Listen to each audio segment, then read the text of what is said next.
저는 제 이름은 안성민이고요. 저는 그 EUC Specialized Solution Architect라고 하는 포지션이고요. APEC을 담당하고 있고 한국인이긴 하지만 싱가포르 베이스로 APEC을 담당하고 있습니다. 그리고 제가 아까 여기 EUC라는 담당하는 제품은 워크스페이스를 포함한 앱스트림, 워크독 이런 프로덕티브 애플리케이션 위주로 매니지 서비스를 담당하고 있습니다. 자, 오늘 소개해드릴 아마존 워크스페이스는 기반적으로 뭐 아시겠지만 AWS가 제공하는 매니지 서비스 중에 하나로서 클라우드 기반의 관리형 데스크톱이고 또 어차피 한국 고객 특히 금융권 분들은 이미 BDI를 많이 경험하고 계셔서 제가 아주 기초적인 설명은 최대한 자제하고 저희 사용 예시 위주로 최대한 자세하게 설명드릴 예정입니다. 질문이 있으시면 중간중간 질문을 해주시면 됩니다. 자, 저희 오늘 목차 말씀을 드리면 워크스페이스 소개 제가 간략하게 해드릴 거고요. 두 번째 제일 중요한 세션이 사용 예시고요. 그 다음에 이 사용 예시가 끝나고 나서 저희가 한 10분 정도 브레이크 타임을 가질 거고요. 그 다음에 데모를 진행하도록 하겠습니다. 자, 제가 아마존 워크스페이스라고 보통 부르는 일반적인 서비스는, 그러니까 저희가 간단하게 설명을 드리면 비용 효율적인 관리형 클라우드 데스크톱입니다. 어차피 이제 어떤 식으로, 왜 우리가 이런 식으로 저희 워크스페이스를 부르는지 제가 설명을 그 다음 장부터 하나하나 설명해 드리도록 하겠습니다. 저희 워크스페이스는 세 가지로 이렇게 아주 간단하게 다른 제품과 차이점을 설명드릴 수 있는데요. 우선은 빠르고 즉각하게 반응되는 성능이라고 볼 수 있는데, 이게 한국어로 약간 번역을 해놔서 약간 이제 이해가 안 되실 수도 있는데, 빠르고 즉각 반응하는 성능은 기본적으로 온프렘에서 데이터 센터에서 BDI를 프로비저닝 하실 때 프로비저닝 하는 자체에도 시간이 많이 걸리고요. 그리고 프로비저닝 하고 나서 사용자에게 어사인을 했을 때도 역시 그 성능상의 이슈가 많이 발생하는데, 저희 같은 경우는 EC2 기반의 워크스페이스를 제공하기 때문에 어느 정도 퍼시스트한 성능을 제공하는 것을 알 수 있습니다. 그리고 저희가 여러 장치에서 워크스페이스를 접속할 수 있도록 제안을 하고 있고, 그 다음에 역시 기존에 이미 사용하고 있는 사용자의 어센티케이션 서버를 그대로 사용할 수 있는데, 일반적으로 금융권 쪽은 당연히 AD를 사용을 하고 있고 AD와 연동 부분은 지원합니다. 제가 지금 앞에 설명드린 거에 대해서 어떤 디바이스를 지원할 수 있는지 우선 말씀을 드리면, 제로 클라이언트, 띵 클라이언트, 태블릿 PC, 그리고 데스크탑 노트북, 그 다음에 저희가 삼성 덱스 같은 특별한 모바일 액세서리가 필요한 제품과도 연동이 가능하고요. 그리고 제가 사실은 필드에서 고객분들이랑 많이 만날 때 받는 질문이 제로 클라이언트, 띵 클라이언트를 이미 가지고 계신 고객분들이 많습니다. 그래서 특히 한국 금융권 쪽은 이미 BDI가 많이 도입된 고객이기 때문에 전사적으로 도입하기 위해서 띵 클라이언트나 제로 클라이언트를 도입한 경우가 많은데, 그 다음에 제가 많이 받는 질문이 어떤 모델을 지원을 하느냐.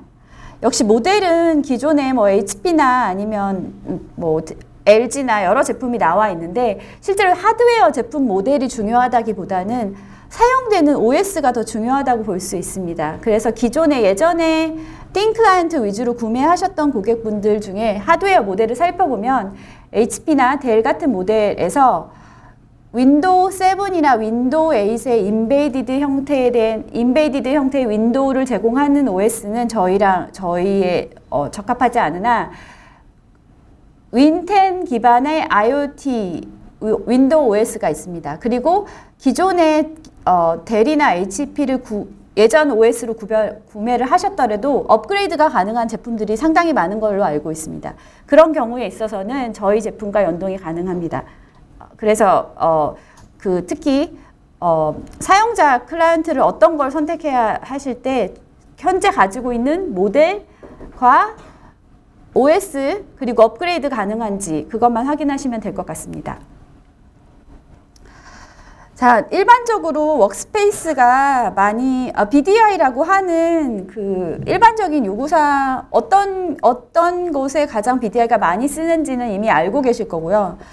사실 그 부분은 제가 따로 설명을 드릴 필요는 없을 것 같고요. 저희가 일반적으로 온프렘에 구축하는 BDI와 다른 그 사례가 있는데 저희가 이따가 좀 더 자세하게 설명드릴 내용이긴 하지만 우선 재택근무, 계약직 근로자, 개발자, 인수합병, 다중개인장치 이런 부분이 일반적인 BDI와 별로 차이점이 없지만 실제로 안을 잘 들여다보면 예를 들어서 제가 이런 비슷한 요청을 한국에서 많이 받았었는데요. 한국도 그렇고 다른 나라에서도 많이 받았었는데 일반적으로는 BDI를 사용하지 않아도 되는 고객입니다. 그래서 사무실에 와서 이제 접속을 해서 일을 하고 있는 자기 PC를 가지고 일하는 고객인데 만약에 어떤 그 디제스터가 일어났을 때, 그러니까 재해 상황이 발생됐을 때, 특히 재해 상황 같은 경우는 한국에 예전에 사스나 마르스나 이러한 재해상이 발생됐을 때는 일반적으로 사무실 출근을 못 하게 되죠. 그럴 때 일반적으로 재택근무를 하는 상황 말고 갑자기 재테크를 이머전시한 형태로 사용하게 된다면 그때를 위해서 사실은 BDI나 이런 걸 구축해서 내부망에 접속하게 하면 좋지만 그걸 별도로 유지해야 되는 부담이 있기 때문에 실제로 저희의 사례의 가장 그 장점은 신속하게 바뀔 수 있는 상황에 이상적이라는 거. 일반 상황에도 적용할 수 있지만 갑자기 어떠한 상황이 발생됐을 때 클라우드에만 접속을 할 수 있다면 인터넷만 연결 가능하다면 재택근무도 가능하고 그 사용자가 동일하게 온프렘에 있는 애플리케이션을 접속할 수 있는 장점입니다. 또 그리고 계약직 근로자 3개월이나 6개월 단위의 프로젝트를 하기 위해서 BDI망을 온프렘의 데이터 센터에 다시 구성을 한다는 것은 실제로 많은 낭비일 수 있기 때문에 저희 실제 사용하는 많은 고객들이 계약직 근로자나 혹은 개발자, 특히 어플리케이션 컴패티빌리티 테스트를 내부적으로 하기 위해서도 저희가 OS를 올려서 테스트를 하고 끝나면 다시 저희 워크스페이스를 끄는 그런 형태로도 많이 사용하고 계십니다. 자, 그리고 그 다음에 많이 나오는 질문이 또 제가 다른 후반부에 그 금융권 관련해서 사례를 하면서 약간의 설명을 추가로 더 드리긴 할 텐데 보안적인 요소가 저희가 어느 정도 많이 충족할 수 있는지 많이 물어보시거든요. 우선은 BDI 자체를 도입하는 이유는 망불리나 이런 이유를 제외하고 일반적인 거는 클라이언트 장치에 데이터를 저장할 수 없게 하는 그게 가장 큰 목적이거든요. 이거는 사실은 금융권뿐만 아니라 거의 모든 업계에 적용할 수 있고 그 다음에 공용 네트워크에 연결할 때 위험 완화는 아무래도 금융권이나 이런 쪽에 망분리에 적용할 수 있겠죠. 그리고 또 어떠한 어센티케이션을 통해서 그 인증을 할 수 있는지 AD는 당연히 사용을 하셔야 되고요. AD를 통해서 GPU나 이런 부분들도 동일하게 기존의 BDI에서 사용했던 GPU를 그대로 적용하실 수 있고요. 그리고 멀티팩터 어센티케이션도 지원을 합니다. 추가적으로 이 모든 인프라가 사실 AWS에서 돌아가기 때문에 그 하드디스크 인크립션이나 볼륨 인크립션이나 이런 건 디폴트로 제공되고 있습니다. 자, 제가 이따 솔트웨어 매니저분께서 이제 데모를 얼마나 빨리 프로비저닝을 할 수 있는지 보여드릴 건데요. 우선은 그 전에 제가 간단하게 설명을 드리면 얼마나 간단하길래 저희가 계속 간단하게 언제든 이머전시한 상황에서 쓸 수 있느냐. 제가 만약에 혹시 AWS를 어느 정도 알고 계시는지는 모르겠지만 스크립트라고 클라우드 포메이션이라는 저희 스크립트 기반의 이제 저희 랜딩존이나 이런 걸 만드는 스크립트 기반의 프로그램이 매니지 서비스가 있는데요. 만약에 제가 클라우드 포메이션으로 워크스페이스를 만든다. 그러면 물론 스크립트를 미리 제작을 해야겠죠. 그 스크립트를 가지고 제가 1분도 안 돼서 그 스크립트를 완료할 수 있으며 그 1분 이후에 윈도우의 런칭 타임을 포함해서 15분 이내로 제 BDI가 완성되는 걸 볼 수 있습니다. 당연히 UI로도 동일한 작업을 하실 수 있고요. 그 다음에 저희는 풀 API를 제공하기 때문에 기존의 어프루벌 시스템이나 뭐 이런 시스템을 가지고 계신 경우에는 그거와 연동해서 간단하게 워크스페이스를 생성하실 수 있습니다. 그리고 제가 말씀드렸다시피 기존에 사용하던 AD, GPU 전부 연동해서 그대로 사용하실 수 있고요. 소프트웨어 배포, 업그레이드, 패치 같은 경우에는 저희가 별도로 웸이라는 솔루션이 물론 제공하기도 하지만 기본적으로 BDI를 사용하시는 고객들은 이미 SCCM이나 아니면 패칭 솔루션을 온프렘에서 이미 사용하고 계십니다. 동일한 솔루션으로 그대로 변경 없이 구축하실 수 있습니다. 그리고 아시겠지만 사용한 새로운 리전에 서울 리전뿐만 아니라 미국, 일본, 유럽 어느 리전에도 동일한 구성으로 빠르게 사용자를 추가할 수 있는 장점을 가지고 있습니다. 저희가 현재 저희 워크스페이스가 가능한 리전은 11개 리전이고요. 그 다음에 APEC에서는 한국, 호주, 일본, 싱가포르 이렇게 4개의 리전이 사용을 가능하고요. 그 다음에 유럽 쪽은 3개, 미국 쪽은 4개 정도 가능합니다. 그래서 저희가 앞으로도 더 많이 추가를 할 예정이고요. 올해 사실 서울 리전에 3월 말에 런칭이 된 상태여서 저희가 이제 이런 세션도 가지게 된 거거든요.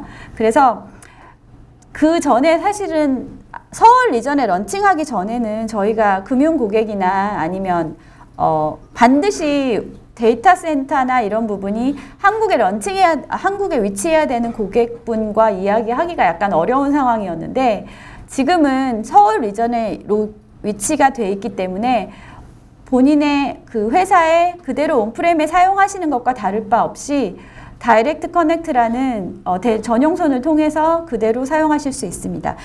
추가적인 제가 자세한 디자인 부분은 이 슬라이드가 끝나고 다시 설명을 드리도록 하겠습니다.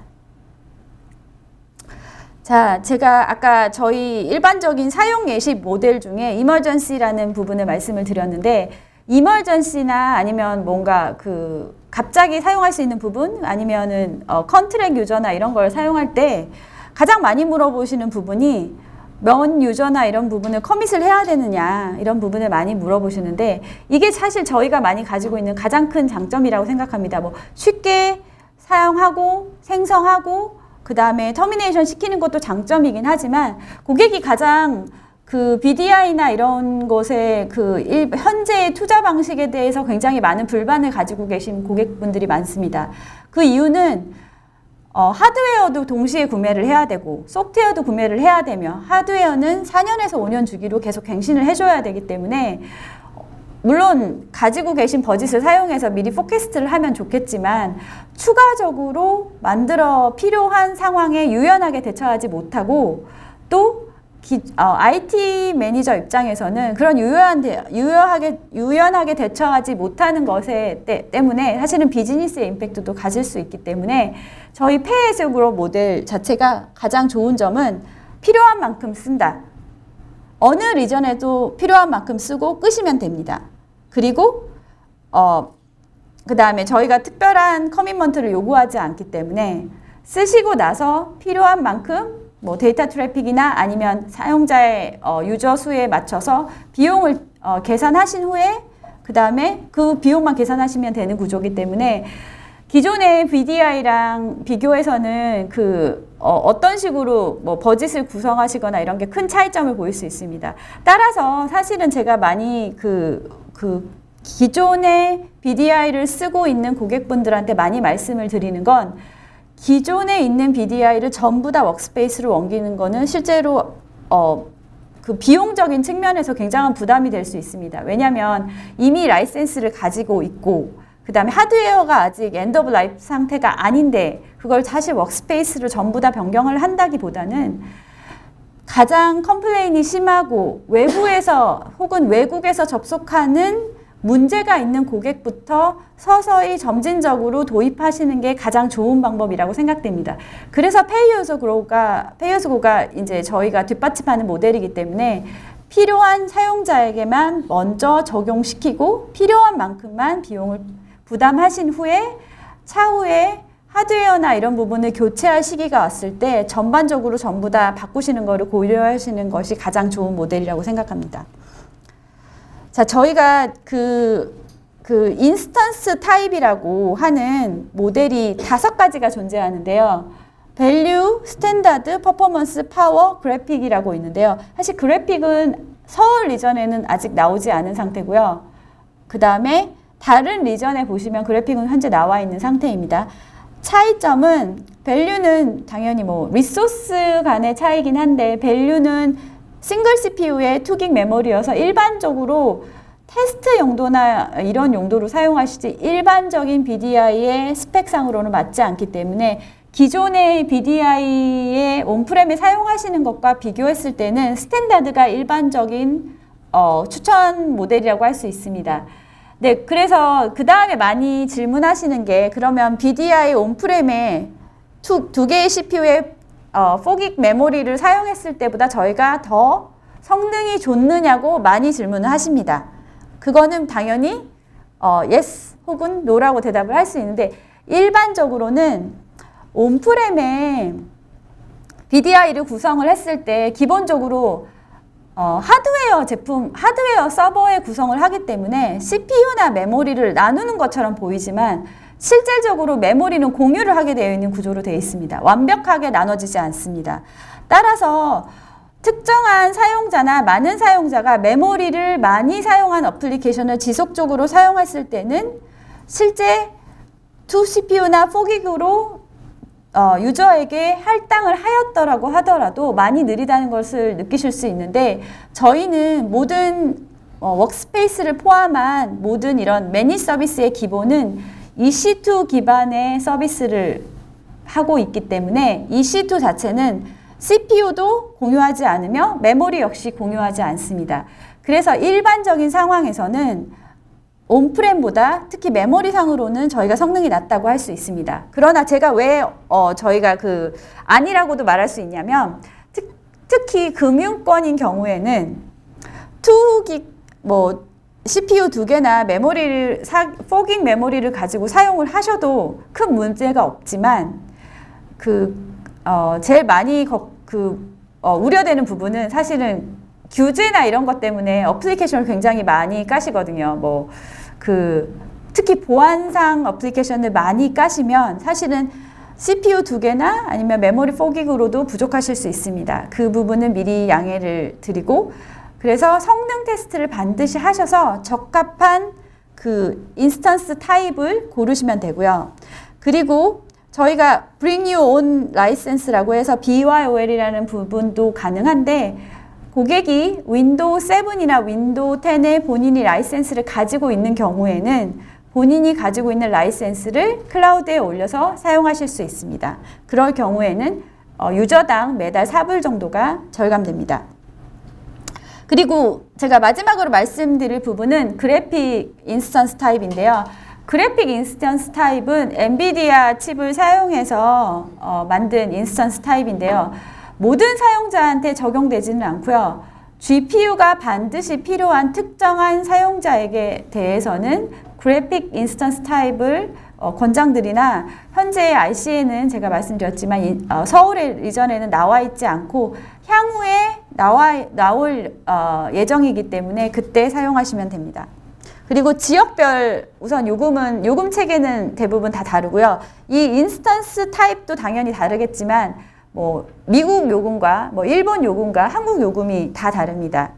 또 제가 간단히 소개를 해드리면 저희가 일본보다 조금 더 저렴하게 나와 있는 상태입니다. 제가 이 부분은 열심히 설명을 드려서 살짝 넘어가도록 하겠습니다.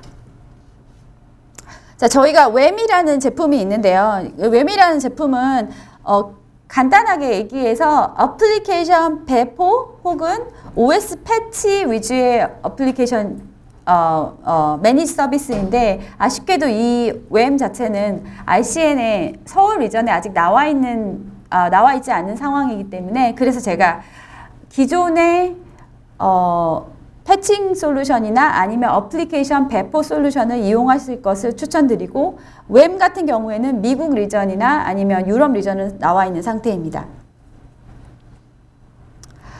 그리고 또 한 가지 저희가 워크스페이스 사용자에 대해서 무료로 드리는 것들이 있는데요. 웍독이라고 하는 제품이 있고요. 간단히 생각하시면 엔터프라이즈 기반 정도의 드롭박스라고 생각하시면 됩니다. 뭐 구글 드라이브나 아니면 다른 이제 경쟁사 제품이랑 크게 차이가 없고요. 그리고 장점은 워크스페이스의 사용자인 경우에 50기가가 무료로 제공이 되고요. 유저당 50기가가 무료로 제공이 되고요. 그다음에 현재는 아직 기능이 나와 있지 않지만 워크스페이스 관련한 이제 추가 기능이 나올 예정인데요. 어떤 식으로 동작을 하는지 제가 간단히 설명을 드리도록 하겠습니다. 왜 기존에 사용하시는 그 구글이나 이런 것보다 저희가 더 나은 점이 있는지 보시면 사실은 SaaS 기반의 데이터 쉐어링 솔루션의 문제점은 누구나 접속을 할 수 있다는 겁니다. 그래서 사용자가 워크스페이스나 이런 BDI 사용자가 요구하는 거는 본인도 워크스페이스에 들어가서 데이터를 세이브할 수 있는 폴더가 필요하고, 또한 워크스페이스를 사용하고 있는 유저 간에 서로 데이터 공유를 원활하게 하기 위한 방법을 많이 찾고 계시는데요.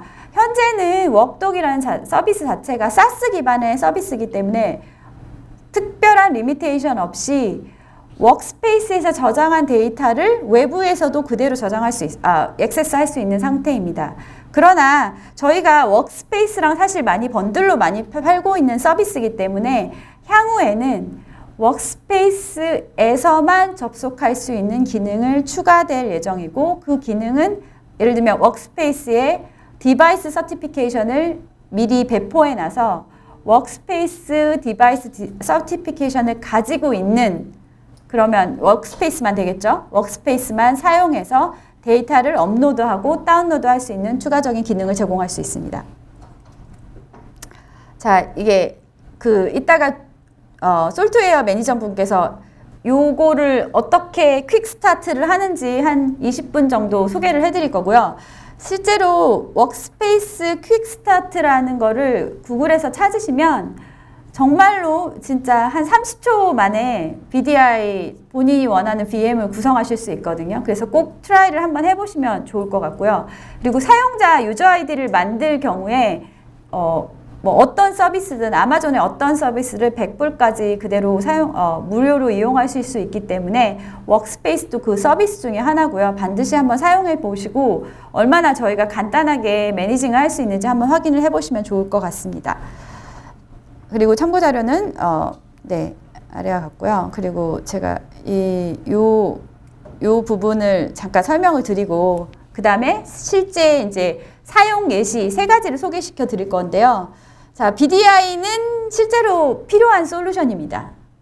누구도 BDI가 필요하지 않다고 말할 수는 없습니다. 그리고 모든 사람이 BDI가 필요하느냐? 저도 그렇게 생각하진 않습니다. 정부의 규제나 특별한 그런 정부의 정책 방향성이 있을 경우에는 모든 사용자에게 필요하지만 정부의 규제가 없더라도 상당히 많은 고객들이 BDI를 도입을 하고 있습니다. 그러나 도입이 반드시 필요한 상황에서 BDI가 가장 많은 문제점을 사실 많이 보이고 있는데요. 그게 비용이 높다는 거. 그리고 구축하는 데 실제로 많이 걸린다는 거. 실제로 구축을 할 때 많이 걸리는 이유 중에 하나가 어플리케이션 컴패티빌리티 테스트라고 해서 어플리케이션이 OS와 호환성이 가능한지 테스트, 그 다음에 BDI 솔루션 자체가 디플로이 되는데 시간도 많이 걸립니다. 그리고 아시겠지만 BDI라는 것 자체가 결국은 데스크탑 관리이기 때문에 관리가 쉽지 않습니다. 그리고 확장, 아까 말한 컨트랙 유저나 아니면 이머전시 상황에 유연하게 대처하지 못하고 하드웨어를 매번 갱신할 때마다 결국은 마이그레이션 형태가 아니라 재디플로이라는 그 느린 장착 서비스, 느린 장착 설치를 다시 매 5년마다 경험하시게 되는 이런 문제를 가지고 있습니다. 그래서 저희가 간단하게 비교를 해보면 얼마나 걸리나, 준비 기간, 그리고 저는 이 기존의 BDI를 팔던 업체에서 왔었던 사람이기 때문에 우선 워크스페이스는 몇 시간, 며칠, 몇 분도 걸릴 수 있습니다. 사용자에 따라서. 그리고 온프렘은 주로 몇 주 이내에 디플로이 되는 경우는 저는 한 번도 본 적이 없는 것 같고요. 제 경험상으로는 기본적으로 2달, 3달, 길게는 6개월까지 필요합니다. 왜냐하면 사용자가 많아지는 경우, 특히 한국처럼 금융권 대상으로 굉장히 많은 유저한테 배포를 하는 경우에 있어서는 역시 시간이 오래 걸리고 준비 기간도 오래 걸리지만 배포를 하는 것 자체도 순차적인 배포를 원칙으로 하기 때문에 실제로 몇 달이 걸리는 경우가 많습니다. 그리고 비용 같은 경우에는 저희는 Pay as you go라고 해서 사용하신 만큼만 쓰게 되고요. 그 다음에 온프렘의 BDI는 당연히 사용자가 실제로 만유저인데 제가 말씀드린 대로 순차적인 롤아웃을 해야 되기 때문에 미리 만유저에 대한 하드웨어를 구매를 하시고 순차적으로 1년의 기간을 둬서 만유저나 2만 유저를 롤아웃하게 됩니다. 그리고 보안 같은 경우에는 저희는 디폴트로 보안을 제공드린다고 말씀을 드렸고 추가 비용이 발생하지 않으며 성능의 저하가 일어나지 않습니다. 또 그 온프렘의 경우에는 그 별도의 추가적인 네트워크 구성해서 하고 또 추가적인 보안 작업이 필요한 경우도 많습니다. 또 확장성은 당연히 저희는 사용한 만큼 내는 거고 리전도 여러 군데 있기 때문에 마음대로 사용하시면 되고 또 BDI 쪽은 온프렘 BDI는 하드웨어를 구매해서 다시 배포해야 된다는 거. 어플리케이션 관리 부분에서는 기존에 사용하고 있는 거를 동일하게 사용해서 특별한 차이점이 없다는 거. 그 다음에 유지 보수는 저희가 당연히 매니지 서비스이기 때문에 저희가 어플리케이션 소프트웨어 클라이언트 배포도 대신 해드리고요. 그 다음에 인프라도 미리 관리해드립니다. 자, 이 재미없는 부분은 이제 끝났고요. 드디어 제가 정말 오늘 얘기하고 싶은 3가지 사용 예시에 대해서 최대한 자세히 설명을 드리겠습니다. 앞에 부분은 어차피 그 뒤에 사용 예시를 설명하기 위해서 이제 제가 최대한 간단하게 설명을 드린 거고요. 중간중간 질문이 있으시면 반드시 저한테 질문을 해주셔야 됩니다. 제가 말을 할 때 말을 좀 빨리 하는 편이어서. 자, 첫 번째는 인터넷 막 분리. 그게 아시겠지만 금융권에 가장 BDI를 많이 쓰는 사용 예시인데 저희 같은 경우에는 고객한테 저희 정보를 정확하게 전달을 해드리고 고객이 선택을 하는 게 맞다고 생각해서 제가 최대한 저희 장점과 단점을 전부 설명해 드리도록 하겠습니다. 자, 제가 한국 쪽을 사실 많이 하지 않았어서 인터넷 망분리에 대해서 아주 간단하게 조사를 했는데요. 뭐 아시겠지만 인터넷 망분리의 일반적인 도입 이유는 정부나 공공기관 아니면 금융기관의 사이버 공격이 증가를 해서 정부 쪽에서 가이드라인이 나온 상태고요. 그리고 가장 큰 문제는 업무망과 인터넷망이 분리가 되지 않아서 실제로 그 인터넷을 타고 돌아와서 그 사용자의 PC에서 뭔가 심어놓고 이걸로 인해서 많은 문제가 발생을 하고 있고요.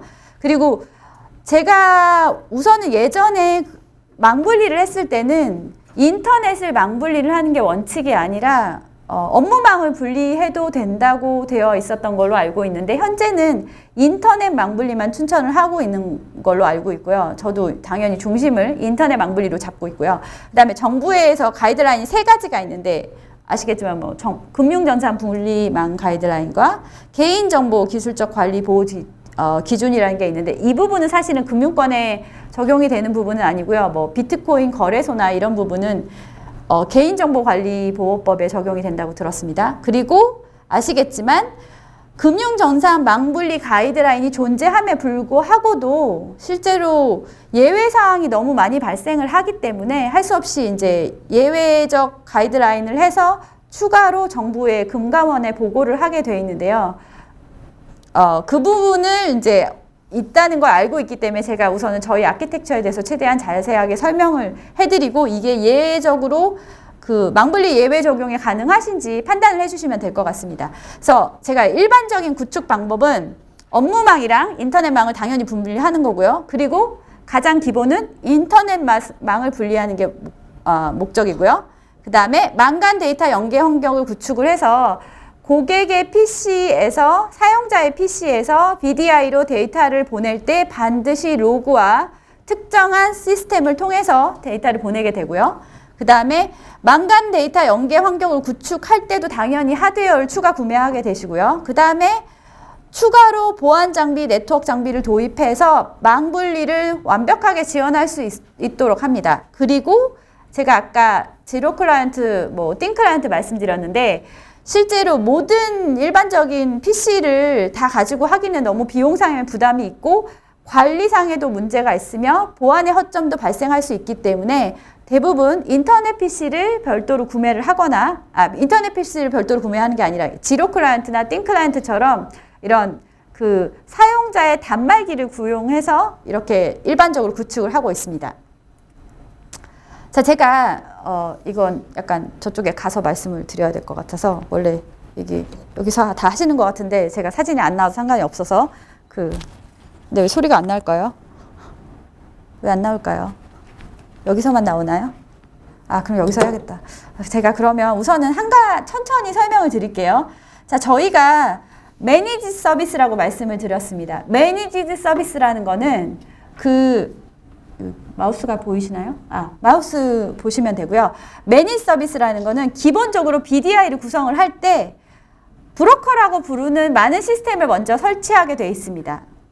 그러니까 VM이나 이런 사용자가 직접 사용하는 부분뿐만 아니라 실제로 상당히 많은 인스톨레이션이 필요한 이유가 이런 브로커나 인터넷 액세스 게이트웨이나 이런 게 많이 필요해서 미리 구축하시는데 저희 같은 경우에는 구축은 당연히 이제 고객이 하실 필요가 없고요. 우선은 어떤 시스템이 저희가 가지고 있는지 아셔야 패킷 플로우를 이해하실 수 있으니까 우선 어센티케이션과 세션 게이트웨이가 먼저 있고요. 그 다음에 스트리밍 게이트웨이가 있습니다. 당연히 하는 일은 이름이랑 비슷한 일을 합니다.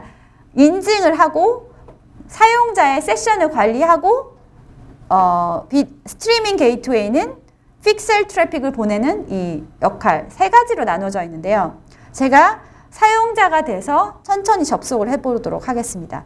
이 빨간 라인이 실제로 어센티케이션을 하는 트래픽입니다. 이 빨간 라인은 포트 443을 이용합니다. TCP. 유저가 유저 아이디와 패스워드를 어센티케이션 서버에 보냅니다. 당연히 어센티케이션 서버는 AWS가 매니징하는 어센티케이션 서버입니다. AWS가 매니징하는 어센티케이션 서버는 당연히 사용자의 유저 크리덴셜과 이런 걸 확인할 누군가를 찾아야 되기 때문에 저희 AD 커넥터라고 하는 역시 AWS의 매니지 서비스를 통해서 온프렘에 있는 AD로 접속을 하게 됩니다. 자, AD 커넥터는 어차피 매니지 서비스이기 때문에 그냥 프로비저닝을 하시면 되고요. 그리고 그 구축을 하시기 전에 미리 필요한 거는 온프렘 데이터 센터와 AWS 간에 당연히 VPN 연결이 있거나 혹은 다이렉트 커넥트 방식으로 당연히 연결이 돼 있어야 AD가 저희 시스템과 통신을 할 수 있겠죠. 그래서 이렇게 어센티케이션이 추가로 끝내고 나면 다시 원래대로 돌아가서 세션 게이트웨이가 세션을 생성해서 보관하게 됩니다. 그래서 세션 게이트웨이가 보관을 하면 유저에게 스트리밍 게이트웨이로 가라고 리다이렉션을 보내줍니다. 자, 유저는 이 파란색 라인을 통해서 스트리밍 게이트웨이로 가서 접속을 시도하면 스트리밍 게이트웨이는 실제로 정보를 가지고 있지 않기 때문에 옆에 있는 세션 게이트웨이에 물어봅니다. 물어보고 나서 유저가 어센티케이션이 끝난 유저인지 확인을 하고 그 다음에 워크스페이스로 가게 됩니다. 자, 워크스페이스는 사용자의 VPC라는 곳에 위치하지 않습니다. 워크스페이스는 매니지 서비스이기 때문에 워크스페이스 자체는 AWS의 망에 위치합니다. 그러면 이 워크스페이스를 가지고 온프렘에 있는 애플리케이션과 다시 연동을 해야 되는데 어떻게 연동을 하느냐? 이 워크스페이스 자체가 피지컬 인터페이스를 2개 가지고 있습니다. 그래서 하나는 스트리밍 게이트웨이랑만 통신을 할 수 있고 얘는 다른 곳이랑은 아예 통신을 못합니다. 스트리밍 게이트웨이만 통신을 할 수 있고 나머지 인터페이스를 통해서 고객의 VPC 다시 말하면 고객이 매니징하고 고객이 관리할 수 있는 네트워크로 연결이 됩니다. 이 네트워크에 연결이 되면 다시 인터넷으로 나갈 수도 있고요. 인터넷 게이트웨이라는 게 당연히 여기 미리 만들어 주셔야 되고요. 혹은 뭐 일반적인 경우는 인터넷 망분리에서는 맞지 않지만 어떻든 데이터나 다른 어플리케이션을 접속하기 위해서는 동일하게 이 인터페이스를 가지고 VPN이나 다이렉트 커넥트를 통해서 데이터 센터에 연결하게 됩니다. 여기서 제가 확실하게 미리 이제 말씀을 드려야 되는데 저희가 스트리밍 게이트웨이와 사용자가 통신을 할 때는 인터넷으로도 할 수 있고 다이렉트 커넥트로도 할 수 있습니다. 따라서 사용자가 만약에 인터넷에 위치하지 않고 데이터 센터에 위치를 하더라도 실제로 인터넷에 나가는 것이 없이 트래픽을 보낼 수 있습니다. 근데 여기서 딱 하나의 트래픽, 이 빨간색 라인으로 되어 있는 트래픽은 반드시 인터넷으로 나가야 됩니다. 그래서 제가 아까 망분리의 예외 사항을 말씀을 드린 건 실제로 얘가 데이터를 다른 걸 보내는 건 없고요. 진짜 어센티케이션 하는 첫 번째 패킷만 인터넷을 나가야 되기 때문에 예외사항으로 물론 예외사항으로 반드시 적용을 해야 되고요. 그리고 저희가 해당하는 리스트를 드립니다. 어디에만 접속을 가능하게 하는가. 모든 데에 사실 접속할 필요는 없잖아요. 443이긴 한데 저희 어센티케이션 게이트웨이와 세션 게이트웨이만 접속하게 하는 리스트를 드리면 파이어월에 똑같이 적용을 하셔서 어센티케이션은 동일하게 인터넷으로 적용을 하시고요. 나머지 스트리밍 게이트웨이와 통신을 하는 부분은 다이렉트 커넥트로 통신을 할 수 있습니다. 따라서 실제로 고객이 사용하는 모든 데이터는 실제로 스트리밍 게이트웨이를 통해서 적용이 되기 때문에 어떤 면에 있어서는 인터넷 망분리 요건에 맞을 수도 있다고 할 수 있습니다. 근데 제가 말씀드린 대로 그 예외 사항에 실제로 맞지 않으면 일반적인 금융권의 망분리에는 적용하기 어려운 상태입니다. 근데 저희가 이런 많은 그 이게 문제점이라고 볼 수는 없지만 사실은 저희가 사스 베이스의 서비스를 하고 있기 때문에 사실 이렇게 만든 거고요. 저희가 엔터프라이즈 고객한테 많은 피드백을 받아서 모든 트래픽을 다이렉트 커넥트를 통해서 인터넷 연결 없이 하는 새로 제품이 조만간에 나올 예정입니다. 그 전까지는 지금 제가 말씀드린 대로 어센티케이션을 위한 트래픽은 반드시 인터넷을 통해야 된다는 거. 자, 그러면 제가 했었던 테스트나 이런 부분을 설명을 해드리겠습니다. 우선은 휴넷시온이랑 크로스넷이랑 연동 테스트를 완료한 상태고요. 아시겠지만 휴넷시온이랑 크로스넷이 망 연계 솔루션의 1위랑 2위 업체로 알고 있고요. 실제로 금융권에서도 많이 사용하는 솔루션으로 알고 있습니다. 그래서 제가 어떤 식으로 구성을 하면 되느냐, 실제로 테스트를 할 때는 이거보다 조금 더 간단하게 구성을 했고요. 제가 이제 실제로 적용 가능한 어떻게 적용하는지 말씀을 드리겠습니다. 실제 망 연계 솔루션은 항상 페어로 이루어지고 있고요. 항상 두 대 같이, 물론 뭐 HA 하시면 좀 더 뭐 다른 게 필요하겠지만 일반적으로 구성은 두 대로 같이 연결을 하게 되고요. 이미 금융권 모든 고객이 망 연계 솔루션을 데이터 센터에 이미 구축해 놓으신 상태입니다.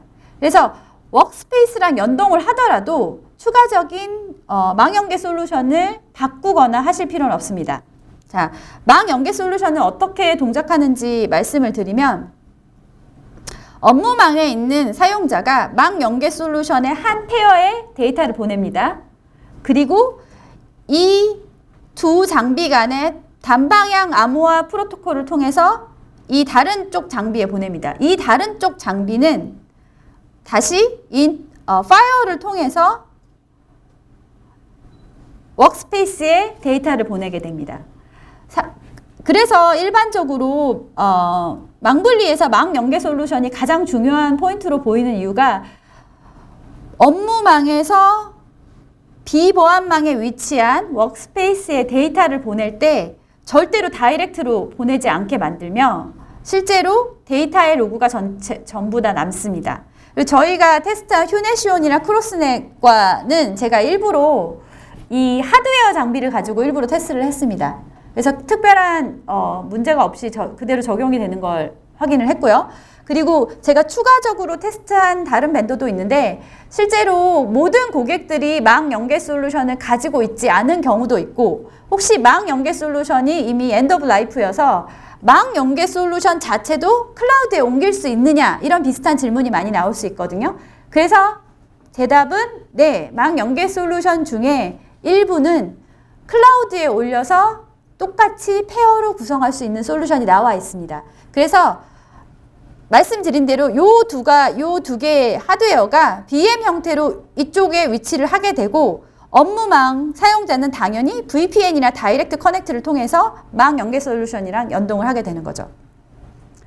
네, 우선은 이거는 뭐 특별하게 복잡한 건 아니고 저희가 그 금융권이나 이런 금융권 비슷한 개인정보에 민감한 고객과 이야기할 때는 망 연계 솔루션을 모두 사용하고 있는 것 때문에 제가 미리 테스트를 했고요. 제가 알기로는 병원도 망 연계 솔루션을 모두 사용하는 걸로 알고 있습니다. 그래서 지금 망 분리에 적당하게 적용하지 않을 수는 있지만 혹시 다른 사용자나 이런 거에 추가적으로 만약에 적용을 하시려면 기존의 망 연계 솔루션을 그대로 사용하셔도 된다는 점 알려드리고 싶어서 제가 테스트를 했고요. 그래서 왜 워크스페이스가 이런 금융권에 가장 적합한 솔루션이냐. 저희가 정보보호관리체계 인증을 받은 유일한 클라우드 사업자입니다. 아시겠지만. 그리고 제가 알고 있기로는 금융권도 자체가 원래 ISMS를 가지고 있어야 되는 주체이기도 하고요. 저희 자체도 이걸 가지고 있기 때문에 사실은 금융권에 있는 어떤 워크로드를 AWS에 실을 수 있을 때 이 KIMS가 굉장히 중요하다고 알고 있습니다. 그 다음에 저희의 장점 말씀드렸지만 고객의 환경에 추가적인 네트워크 장비 구입이나 추가적인 PC의 구입을 할 필요가 없으며 특히 망 연계 솔루션에 관한 한은 특히 기존의 망 연계 솔루션을 그대로 사용하실 수 있습니다. 그리고 제가 이번 세션을 준비하면서 저희 AWS 한국 쪽 금융권 담당하는 분들과 좀 대화를 많이 했는데요. 실제로 금융권은 금융망간 분리 데이터에 적용받지 않는 분야도 많습니다.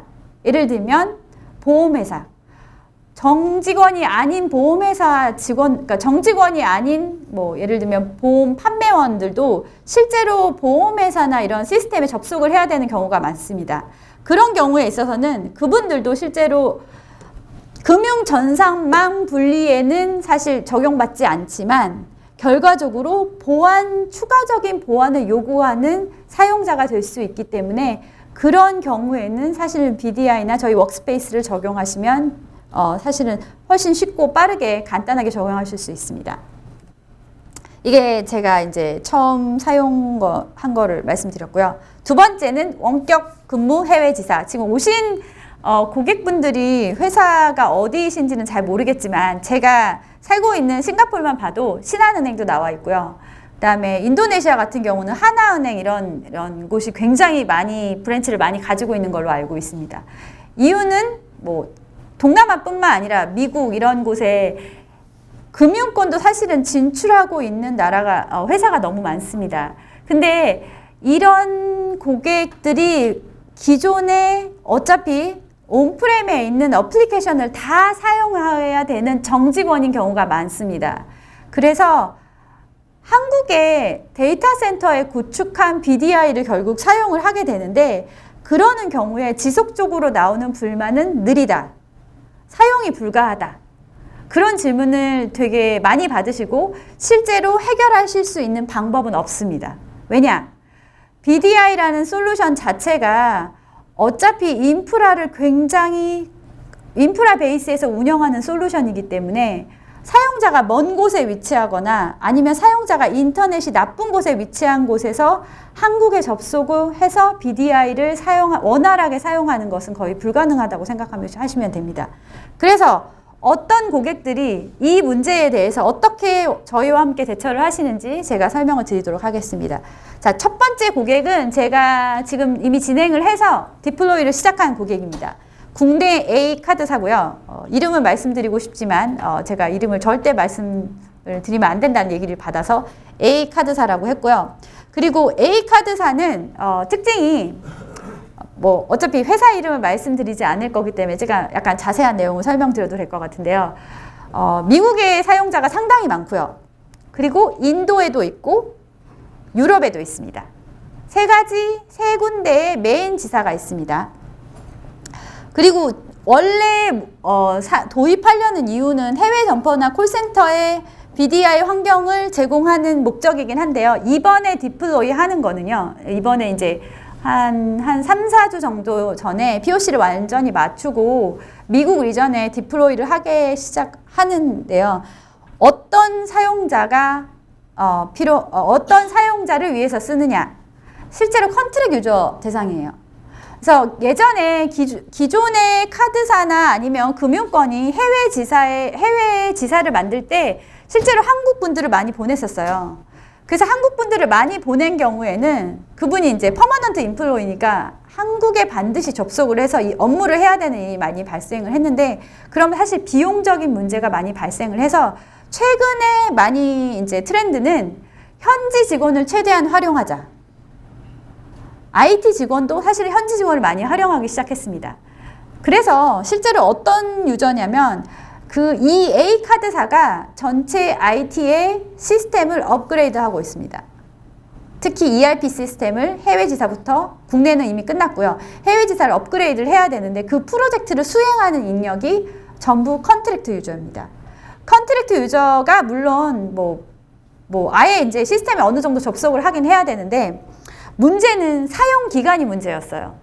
이 프로젝트가 1년 좀 넘는 프로젝트인데 1년 좀 넘는 프로젝트를 위해서 상당히 많은 컨트랙터가 고용이 될 텐데, 그 인도, 미국, 유럽 이 세 나라에 고용되는 컨트랙트의 그 많은 숫자를 위해서 BDI 팜을 1년 반 동안 사용할 것을 구성하는 것 자체가 너무 어렵다고 판단이 돼서 이 정확한 유스 케이스를 위해서 미국 쪽은 워크스페이스를 사용하는 걸로 결정을 해서 구축을 시도하고 있고요.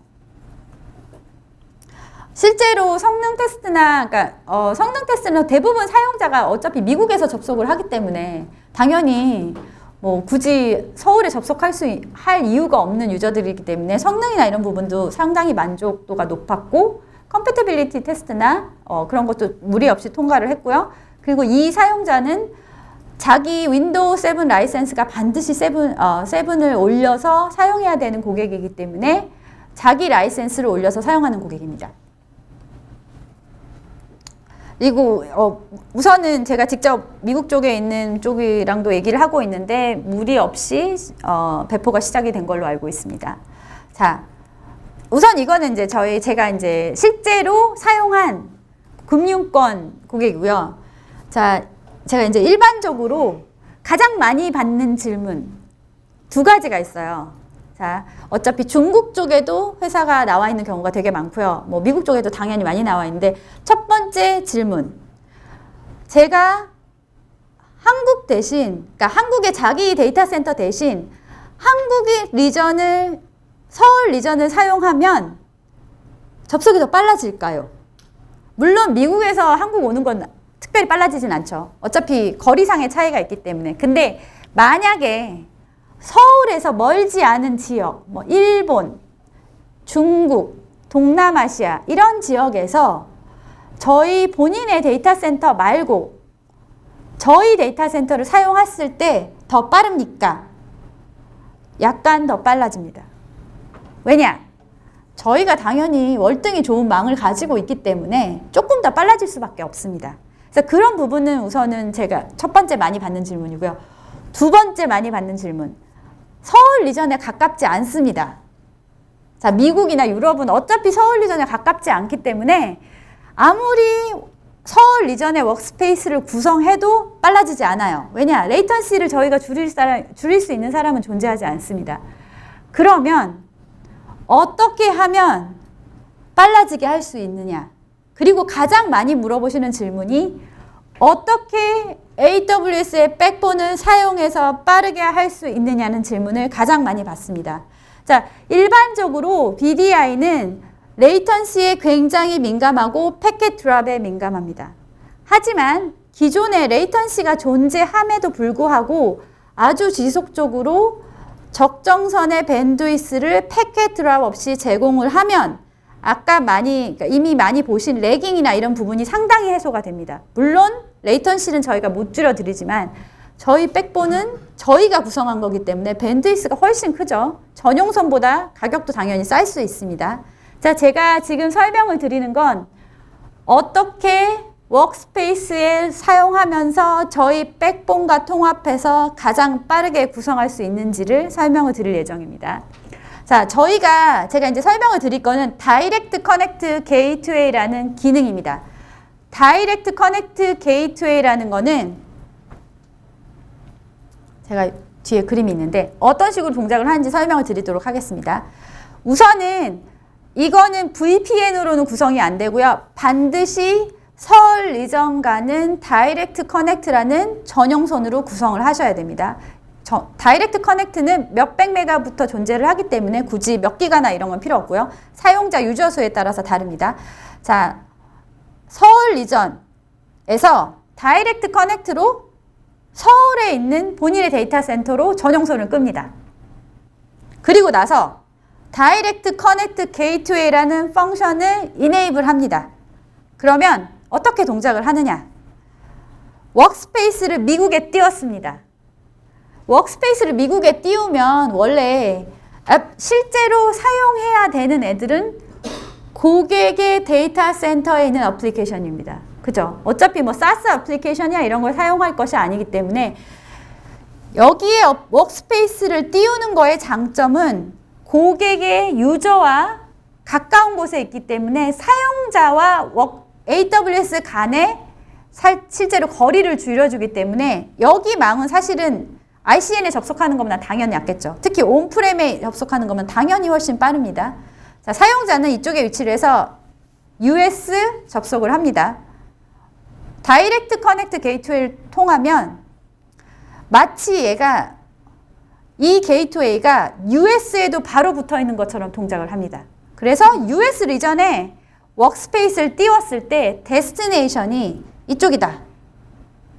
그러면 이 게이트웨이가 여기 부분은 AWS 백본입니다. 백본을 통해서 한국에 있는 게이트웨이를 통해서 다이렉트 커넥트를 통해서 데이터 센터에 통신을 하게 됩니다.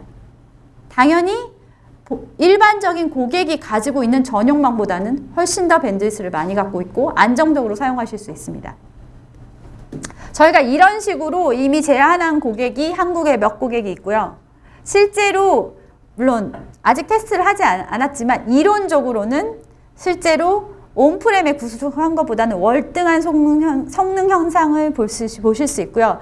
특히 지금 제가 말씀드린 건 US인데 되게 많은 고객들이 동남아에 브랜치가 되게 많아요. 동남아에서 한국은 정말 느리거든요.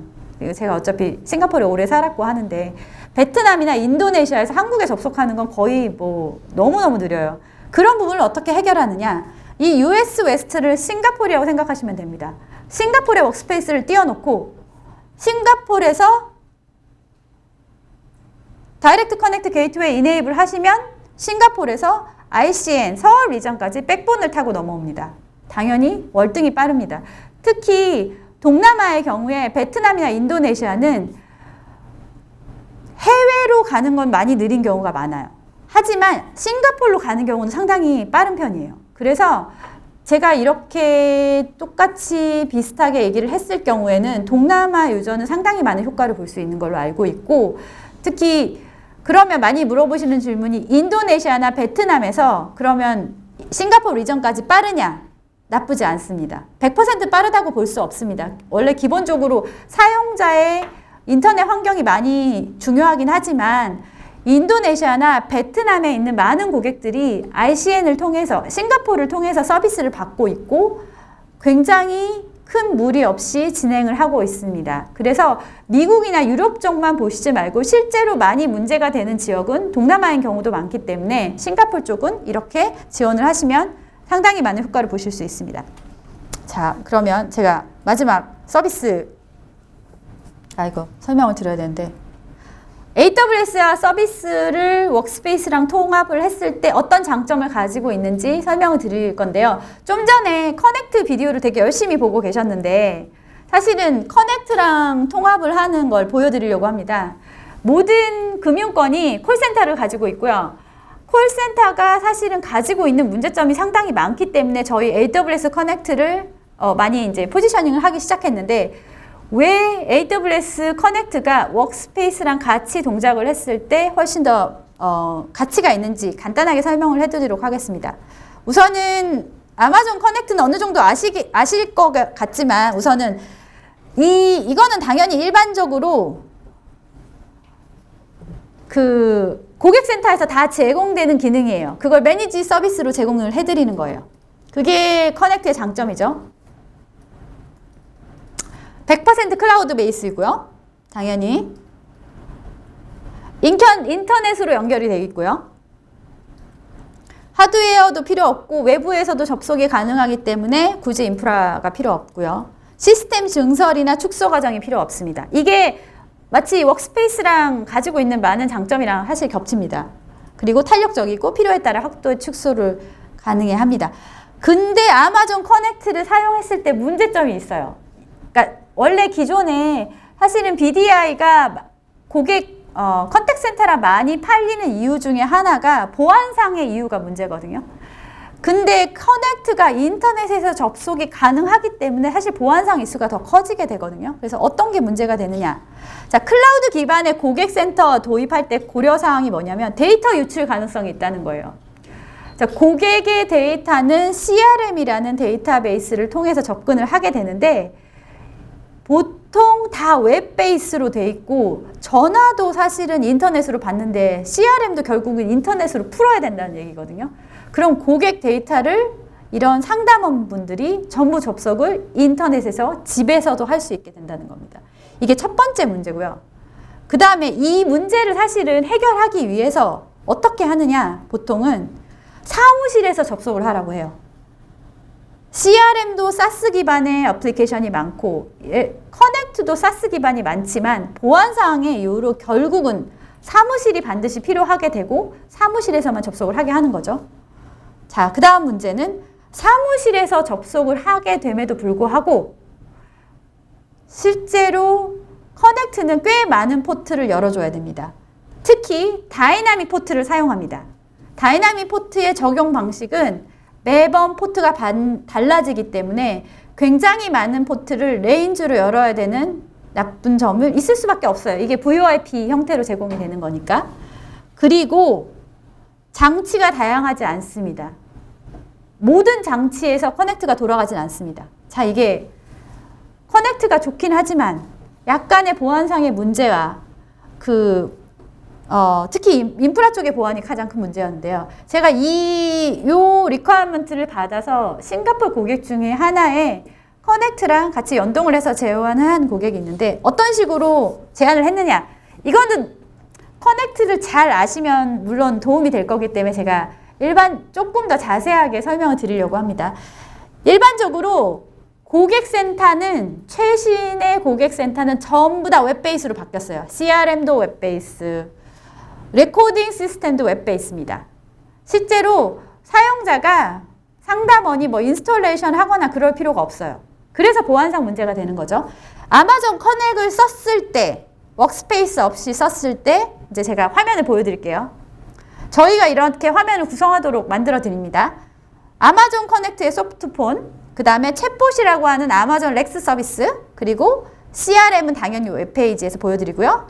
그 다음에 보이스 레코딩 시스템은 제가 알기로는 한국의 규정상 한국 제품을 반드시 써야 되고 사스 베이스를 쓰지 못하게 되어 있습니다. 이렇게 보여요. 자, 사용자가 이 웹페이지를 통해서 이 모든 애플리케이션을 접속을 하게 되는데, 보통 보안상의 이유로 CRM은 반드시 온프렘에 구축이 되어 있는 경우가 많아요. 그리고 사무실에서만 접속을 하게 돼요. 그러면 결과적으로 가장 큰 문제는 이 아마존 커넥트의 장점은 어디서든 접속을 가능하게 하고 사무실이 없어도 되고 하는 게 장점인데, 이 CRM 때문에 결과적으로 사무실에 다시 붙들어 놓는 그런 현상이 발견되는 거죠.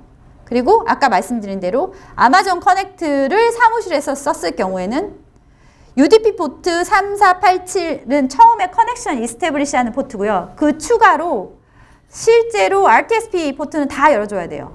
그 많은 포트를 열어줘야 되는 게 문제죠. 워크스페이스면 어떻게 되느냐? 구성은 이렇게 돼요. 되게 간단해요. 사용자는 워크스페이스만 접속을 합니다. 포트도 워크스페이스에 관련한 포트만 열고요. 데스티네이션도 워크스페이스에서 다 관리합니다.